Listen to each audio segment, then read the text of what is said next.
In this video, I'm going to be talking all about the difference between weight loss and fat loss and why you should actually focus on fat loss and not that number on the scale. Stay tuned.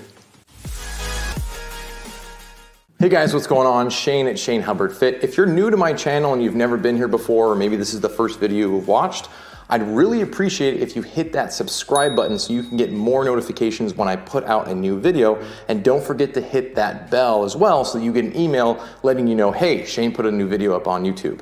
All right, so now that I've annoyed you with my subscription speech, let's go ahead and get into today's topic: weight loss versus fat loss. Now, most people that say they want to lose weight really want to lose fat, but there's importance in trying to work out the semantics, because when you step on the scale, what you're measuring is your weight, but what you really want to be able to measure is your fat. So for a lot of my clients and people that reach out to me on social media, I say, listen, the scale isn't going to tell you if you're actually losing fat unless you have one of the newer scales that are coming out that have body fat tracking, which is really cool. And if you don't have one, you should definitely go look into some. I might even do a video on some of the scales that I would recommend getting if you're going to get one. All right, so I'm going to put a little graphic on the screen right now and explain to you the difference between weight loss and fat loss. So as you can see, weight loss can be a lot of different things. It could be muscle, it could be actual fat, it could be water, or it could be feces. Whereas fat loss and focusing just on fat loss is purely just fat. If you're somebody who's been frustrated with the scale not giving you the results you want, and this is starting to make a lot of sense, go ahead and hit that thumbs up button so I know that you guys are getting value out of this content. So there's a couple of reasons why focusing on weight loss really isn't going to get you the results that you want. The first reason is that you don't really want to track how much water and how much poop that you lose, because it's not a actual measurement that's ever something you're going to be able to control. You're either going to drink water and gain some weight and then pee it out, and then you're going to poop and you're going to lose weight that way, and it's not really a reason to measure your weight. And a lot of times our daily weight fluctuation has a lot to do with those two things, which is the reason why I don't like using the scale that often.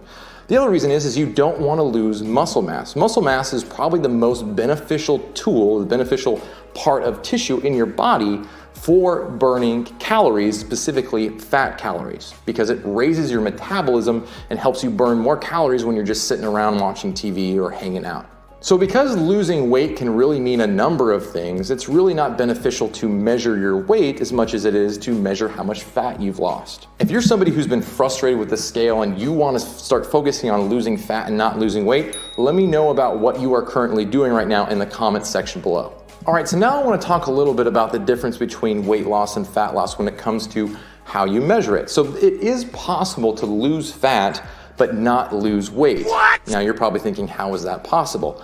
Well, in a lot of instances, if you're doing some type of exercise along with trying to eat healthier foods and you're in a caloric deficit and you're losing fat, there's a good chance that you're actually going to gain muscle and lose fat at equal amounts of interval. So if you gain 3 pounds of muscle, you might lose 3 pounds of fat, which means on the scale that's measuring everything, your weight hasn't changed. But you start to notice that maybe your pants are fitting a little bit better, or maybe your shirts are fitting better, or maybe you're waking up in the morning with a ton more energy. These are all other ways to measure fat loss that don't involve the scale, which only tells you what your total weight is, which is pretty irrelevant if your body composition is really healthy. I have a really good example of this with one of my clients. I was working with her for about a year. She came to me weighing 165 pounds and she wanted to lose weight. Over the course of a year, she didn't lose one single pound, but she dropped her body fat by 7%.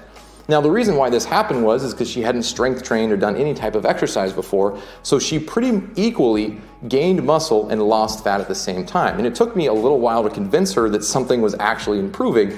And then one day she woke up and she realized, hey, my pants are fitting so much better. My shirts are fitting better. I feel better. My body looks better when I look at myself in the mirror. I'm starting to fill out my muscle mass a little bit more. So these are all things that really matter when it comes to losing fat that weight loss really can't help you out with. All right, guys, so I hope you enjoyed today's video. If you did, give me a thumbs up. I'd really appreciate it. Let me know what's going on with your own fat loss goals in the comment section below. And as I said before, if you want more information and you want to stay attuned with what I'm going to be doing on YouTube, make sure you hit subscribe, hit that bell so you get notified when I upload a new video, and stay tuned for more videos coming soon.